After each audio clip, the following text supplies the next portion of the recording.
This podcast represents the opinions of Katie Allen, PA, and guests of her show. The content is for informational purposes only and in no way sets up a patient relationship. Consult your healthcare professional for any medical questions. Now, here's Katie Allen. Batman. Okay, that was a cheesy introduction to trying to talk about bat wings, which is that loose excess tissue to the arm that if you have it, you know what I'm talking about, or you might know somebody that has experienced it and they are frustrated. It is difficult to cover up. It wiggles, jiggles, wobbles, it's flabby. It oftentimes has an additional wave when you try to wave at other people. This podcast is Make Me Pretty, Tomboy Turned Plastic Surgery PA. And I am your host, Katie Allen, PA. I work for Northeast Georgia Plastic Surgery under Dr. Glenn Walton, and I have for over 17 years. The goal is to provide tips and tricks for products and services I believe actually work and are worth your time and money. In today's episode, we're talking about that loose excess tissue to the upper arm that oftentimes is referred to as bat wings. I know in my profession, we do not say that really in our office, but I know that when I say it to you, you know what I'm talking about. You guys, I have to admit to you, my grandma had this, and y'all, I played with it. I mean, I would kind of just like swing it back and forth on my own, and I think about it now, and I just think, oh, she was so tolerant. She definitely loved me, but I'm sure that bothered her. We do see this excess tissue a lot more in females than males.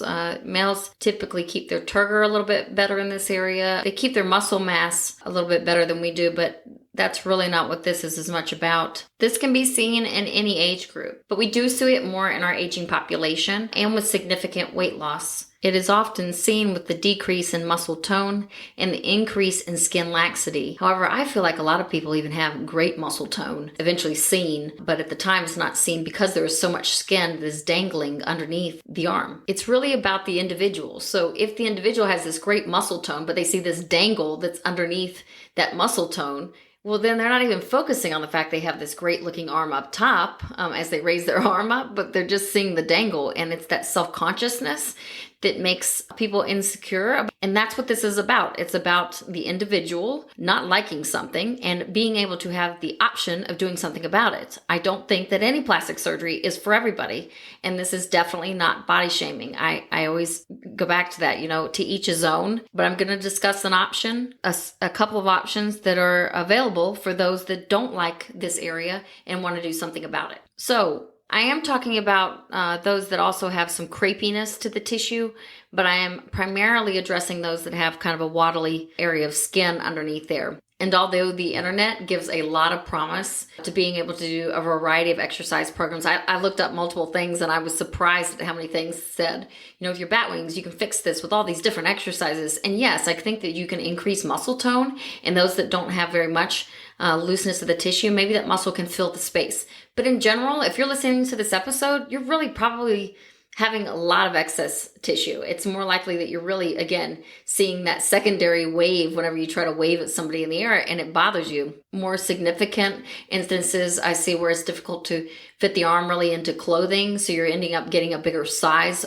for the clothing than what really would match you. And as we know, with any area or body part that you're self-conscious about, most people are going to cover that up. This is a difficult area to cover up. And if you live where I live in the South, especially for majority, the summer months at least, trying to cover this up also means that you're going to have an increase, you're going to be hotter, which is just a bummer, extremely uncomfortable, and just puts a lot more thought into clothing. And none of us want to really do that. In this episode of Make Me Pretty podcast, I am going to discuss primarily a surgical procedure called the brachioplasty. I have a couple of other options for folks that I'm going to discuss in a moment, but primarily brachioplasty to me is the gold standard when it really is loose or excess tissue and you want to see a change. You are tired of it. So some of you out there need to know the why. Sometimes we see with significant weight gain and then we have weight loss that somebody might have that feature to them. And I think, we always get down to one factor is the amount of sun exposure, etc., that causes a breakdown in the elastin and collagen, which increases the laxity of the skin tissue over time. And we see this with age and hormone changes as well. But in general, what is the driving factor behind everything besides, again, weight changes is a big factor. But genetics, a lot of things come down to genetics. So the why behind it at this point doesn't really matter because you have it and you don't like it and you want to do something about it. And that's what we're going to focus on because that's what we have control over. So Make Me Pretty podcast is going to try to describe to you what is going on with his arm. There is some fat to the arm, and sometimes there's a significant amount of excess fat depending on the patient, and we assess that when we see the patient. But a lot of times we're talking about a significant amount of looseness of the skin. And yes, exercise can make little bits better, but unfortunately when it comes to skin, exercise does not improve the skin. It just simply improves the muscle tone, which is oftentimes hidden by that skin. Or even if you see the muscle tone when the person lifts their arm up in the air and out to the side, you go, oh, look at that nice muscle. But now we still have this dangle underneath that muscle tone. So what's that really matter if we're being distracted by that skin that's wobbling? So today we're focusing on the brachioplasty, which is again a surgical procedure which removes that skin that we don't like. It reduces the fat, which results in tightened skin and tissue, which results in a leaner and more elegant looking arm. So our goal with a brachioplasty, the surgical procedure, is to reshape or improve the contour of the arm. And there are some trade-offs to this, but we're going to kind of talk about it. Again, this is surgery. Oftentimes you're going to sleep. I will say I work for Dr. Glenn Walton with Northeast Georgia Plastic Surgery in Gainesville, Georgia, which is about an hour north of Atlanta. We primarily do this procedure with people asleep, but we do have the possibility of doing this one arm at a time, spread out several days in between with folks awake. This does not reduce the cost at all, but it is a possibility. Although I feel like the best option is for folks to go to sleep with our board certified anesthesiologist. Important little note. So what is it going to look like if you have a brachioplasty? I'm going to walk you through the entire day. You're going to come in. You're going to have already had a consult, preoperative visit as well. And then you're going to come in the surgery day. You're going to be hooked up to an IV, just as you would expect, speak with our preoperative nurses. And then the surgeon is going to come in and speak with you very kindly and very calmly because you'll be anxious because that's normal. And then he's going to mark those tissues that we're wanting to remove. It is the most common, or I'd say the most common that we would see, is to make an incision. If you hold your arm up off to the side of your body up in the air, and you think about drawing it from the axilla, which is the fancy word for saying armpit, down to the elbow on the inside portion of the arm. So it's kind of nicely hidden. That is where that incision is going to be, which removes that excess tissue. And yes, there is a scar there. The length of that scar can vary based on the person and what they need, but I'll see the majority of you that are really frustrated with the amount of tissue that are there. Most folks are going to need the incision to be extended that far, unless you want to just get rid of the wobble that's up at the top of the arm, which in my personal opinion would be really silly. So you want the best result, that's going to go from the axilla, that armpit, all the way down to the elbow. And in some individuals, especially when we see massive weight loss, but in some individuals, that incision on the very top also extends down and kind of to the side of the chest. Just downward. So you're not really seeing that, still hidden on the side of the body. But again, we don't like the wobble of the tissue, right? So if we don't like the wobble of the tissue and you're going to extend that incision down, okay. What we've got in the end is you're going to see a scar that's there. And yes, I'm going to talk to you a little bit about the scarring because it is an exchange of the loose skin for the scar. Now, I ain't got a problem with that because I would rather get rid of the loose skin if I really got that much loose skin. But that's up to each individual. Beauty is in the eye of the beholder, right? Each surgeon may be a little different in their technique. I know at least with my surgeon, I'm just there to assist. He's the one that's doing your surgery. But at least with my surgeon, he is liposuctioning the arm prior to him doing the removal of the skin. There are some individuals that really don't have very much fat to the area, but that decrease in the fat allows us to make the result a little tighter and snugger, which is what everybody's wanting. Then he is actually removing the excess skin. So Once that's gone, that is gone. Bye-bye, skin. We don't want to see you back. Therefore, you reduce the waddle. You're not going to have that secondary wave. And a lot of times people's arms after this surgery look better than they ever have, especially if they've always been a heavier individual. And it gives people the freedom to not have to overthink their clothing, especially, again, in those summer months where I cannot imagine trying to cover up. If you talk about other areas of the body, it tends to be a little not fun to cover them, but a little easier to cover them. Arms are tough. So this oftentimes is giving patients the ability to wear short sleeves and sleeveless things without overthinking them. Is there a scar that's visible? Yes, there is a scar that can be seen if you raise your arm up in the air or if you externally rotate your arm and tell your friends, hey, look at my scar. It was caused from a brachioplasty. But most people are not announcing that. And so in most positions, I will say this, most of the time your arms are down by your side. Even if you're speaking with folks, they might be kind of showing, and if they really wanted to see, they could see the inside of the arm. I'm an active individual. I can tell you personally, I have scars all over my body that are from, little things here and there, just usually a little stupidity. But I can say, if somebody's not realizing the procedure that you have, if they either didn't have it themselves or they haven't had a family member that's had it, then it's less likely than they're going to think, oh, look, that scar is from a brachioplasty. And I just think that you are exchanging, again, that waddle of skin for the incision. It is a choice that you have to make. But my personal opinion, it looks a lot better to have that scar there, which oftentimes fades with time, than to have that additional wave of the skin and tissue. So after the patient is asleep, my surgeon comes in and does some liposuction on the arm and then removes the excess skin, oftentimes does some additional nip and tucking. He's very, very meticulous in helping it look its best, keeping your safety involved, but definitely wanting to do those extras to just, again, make it the tightest that it possibly can be in the safest way. The area is then sutured, which is stitched up. And every surgeon is a little different on this. I will say we use dissolvable stitches. Sometimes there is a couple stitches placed in different areas to add reinforcement of the tissues. We place a drain on each side.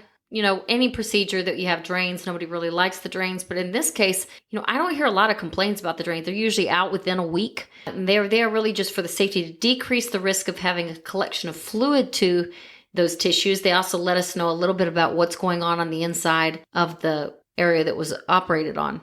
At the end of the procedure, we wrap folks up with a gauze-like dressing and then secure with ACE bandages as well. And then we remove those the next day. And then sometimes people can go into a compressive type arm dressing just to add a little extra compression, which is comfortable as well as reducing the swelling to the area. So what's the recovery on this? For folks that have a desk-like job, I find that they are usually just taken off about a week. You may not be employee of the month at that point, but most people can return to a desk-like job in about a week. Significant arm exercise, you're really looking probably at 4 to 8 weeks. That's a discussion you got to have with your surgeon. So that is as to how long that would be. And I'm just giving you kind of the idea. We do have compression that usually stays on for several weeks. I find that people really tolerate this procedure really well. They are very happy with the results. Most folks are really tired of having this excess skin and tissue to the area, and there's just nothing that they can do about it. We got some little things that we can do to improve the area, but I find that most people are like, there's a scar there, but I'm going to get over it. All scars to me are pinkest or browner for the first 6 months to a year. I think it's important to put compression on the scars. So you start off, we put steri strips with little sticky stuff underneath there for the first couple of weeks. And then soon people can move to a silicone type strip, which just helps to put a little bit of pressure on the area, and then the silicone helps to soften the scar as well. There are some folks which can get keloiding to the area. Most people know if they have a risk of having keloiding, but I don't really see that a lot. If we needed to, we could go back and do a little revision. And strangely enough, the very few people who have that need a little revision don't seem to keloid on the secondary approach. What are your risks when you have this surgery? I'm going to tell you based on what I see from working with my surgeon. I can't speak for other surgeons. I can speak for Dr. Glenn Walton. And having been his assistant for this many years, I just don't see a lot of complications at all. For me, when I'm telling you, I just think it's overall a low risk surgery. I have to tell you what we know to be academically correct. Scarring, yeah, that can happen because there's a cut being done. I shouldn't even just say that can happen. It will happen. You're going to be exchanging this skin for a scar. But okay, if you want it done, that's okay. You can have excess bleeding afterwards, which bleeding for us, the drains would let us know. I don't really see that. A seroma, which is a collection of fluid. Again, we have the drains in place, which let us know that. I don't really see that very much, but if it does, we have something that we can do to get rid of that excess fluid to the area. There is swelling, and for some folks that can last a little longer than others. Lymphedema, which is the lymph nodes, are basically collecting that kind of fluid in the area, which would be problematic, especially to the lower arm. I haven't seen that either. I've not seen anything that was chronic in that way.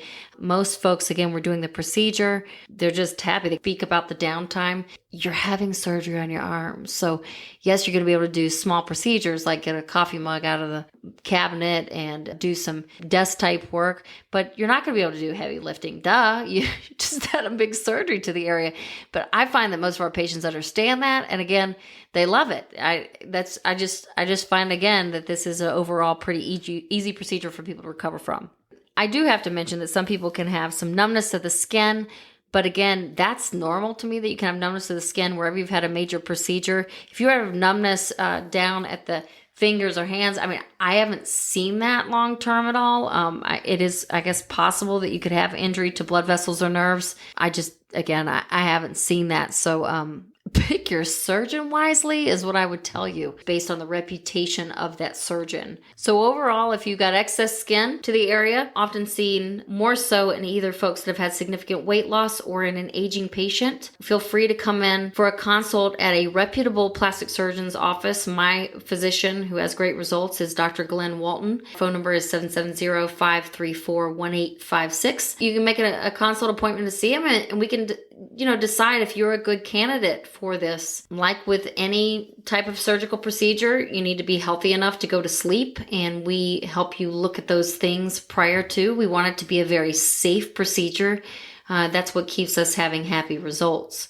We have board certified anesthesiologists, which is the key that you want to hear, which keeps your safety in line as well. I will be in your procedure if you were to come to us. We do see folks in neighboring states and sometimes from other states that fly in. If you're in a different area, look for a board certified plastic surgeon that has a great amount of experience in this area and you can get great results. So I think that in most cases when you're dealing with loose skin, this is the way to go. It's going to be a guaranteed result if you're a good candidate. However, you might be wanting to know, all right, Katie, I don't want to have that scar. I don't want to go through all that stuff.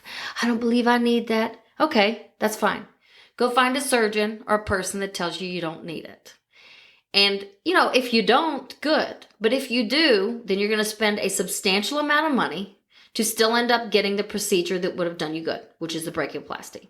Okay? I'm going to tell you the truth. That's just how things are. However, in people that do not have as significant of an issue going on, you have a small amount of crepiness to the skin. Sometimes you can use a hyper-diluted amount of an injection. One thing we're seeing probably over the last year to couple of years is a hyper-dilute radius, where sometimes an amount of a specific product type injectable can be injected into the tissue just to help basically produce some collagen to the area and then fill that space where you get a little looseness in the tissue. That works for a small amount of individuals. Easier decision when somebody has significantly ugly looking arms, right? But when yours are kind of in the middle, what are you going to do about it? It still might be to make the best result that you make this incision, but you can try small amounts of the hyperdilute radius. I do think that mentally, when you're planning on doing that, don't plan on just one treatment, okay? One treatment is okay, but I find that if you'll do a medium amount in that area and then you'll come back several months later, plan on doing another, because you're really, again, you're trying to leave some of that hyperdilute radius behind, but you're also trying to produce some of your own collagen, and the question is also possibly some elastin with that as well, but I think that's up to be known about. The other question folks have had is sometimes, can you put like a Retin-A type product on the outside of the skin? Yes, you can. All right, put your skincare products all over the body. I think that's going to be spoken about really over this next year or so, but does it tighten the skin enough to make a significant change once you've loosened enough. Again, it's going to be dependent on what you look like in person, but in most cases, if you're loose enough for it to really bother you, usually you're looking at surgery or a major procedure. Liposuction alone. It depends on your arm. Maybe in the very young patient, it is possible. But I find, again, you see more fat accumulation to the upper arm in females than males. It does happen sometimes in males, but you see a lot more in females than males. You can decrease the fat to that area, but sometimes that can even make it look worse if there's skin, so it can cause the looseness of the tissue to be even more loose because now you've reduced that volume by reducing the fat. So it is rare that a plastic surgeon is going to just do liposuction alone and you're going to get a result that you're happy with. The liposuction, when it comes to the brachioplasty or another procedure, can be that it helps to contour the arm. So the last procedure that I'll speak about is body tight. It is basically where energy is used, radio frequency. The device goes underneath the skin. So a very tiny incision is made where you have basically a rod, but it's very small and thin, is used to go underneath the skin. And then you have a device piece that's on the outside of the skin. And those two energies basically connect and are delivering radio frequency energy. So there is liposuction that occurs prior to this portion of the procedure. And then oftentimes the surgeons, sometimes mid-levels or advanced practitioners, are utilizing this device, and you're getting basically a firming of the tissues after the liposuction has occurred. The patient is oftentimes awake. You can do it with you asleep. And it's good, I think, sometimes for the person that has a younger arm, or the person that is just a little dissatisfied with their arm, or the person that puts their foot down and absolutely says, no, I'm not going to have a quote surgery, end quote. Depends on what you define surgery as. Do I think that it works? Yes. Is it going to give you the same results as a brachioplasty? Hell to the no. So, the expectations there are the issue at hand. It is going to cost thousands of dollars. It is not cheaper necessarily. Maybe it's a little bit, maybe it's a couple thousand cheaper than a brachioplasty, but that is a discussion to have with the surgeon. That device is called Body Tight. It is used in combination with an external portion called Morpheus, which also has the same radio frequency. I just want to be very careful about what the promises on what those results are. And I think there can be some results. Are they going to be the same as a brachioplasty? Again, no, it's not the same. It just isn't. So really, when you're looking at a lot of looseness to the skin, I think, skip that and go straight to the brachioplasty. But if you want to try that first and you've got those kind of funds to do that, and then that's fine. And for the right individual, I think that is a great option. But when you come to a lot of looseness, I really think you're going to want to aim towards that brachioplasty. I'm hoping this answered the majority of your questions on brachioplasty or on that looseness of tissue to the top of the arm. It may not always be the answer that you want, but I am going to give you the straight up answers as to what I believe is the thing that is going to make you the happiest, as if we are best friends just sitting at dinner. I'm going to tell you just straight up. Katie Allen, and I'm from Make Me Pretty Podcast. You can find me on Instagram at Make Me Pretty Podcast. And on Facebook at Make Me Pretty Podcast. You can also look at website is www.makemepretty.org. As always, thank you for listening to today's podcast episode. And again, I hope that we answered your questions. So how can you help me in return? Because I need your help. So I'm going to provide you with as much information that is just clear and honest as possible, but I need your help in return. If you will please think about downloading, commenting, and subscribing to this podcast that is helpful, following me, commenting on things on the Instagram at Make Me Pretty Podcast, or all the things that help me continue giving you information from a PA's perspective. I thank all of you for taking the time to listen to this episode, and hopefully you've listened to past episodes and can even find me, again on Instagram. Let me know of information that you would like for the future. Look out for future episodes, including one on feeling good naked, which is a pretty interesting one in itself. But I look forward to seeing you in the future at Make Me Pretty Podcast. Thank you and goodbye.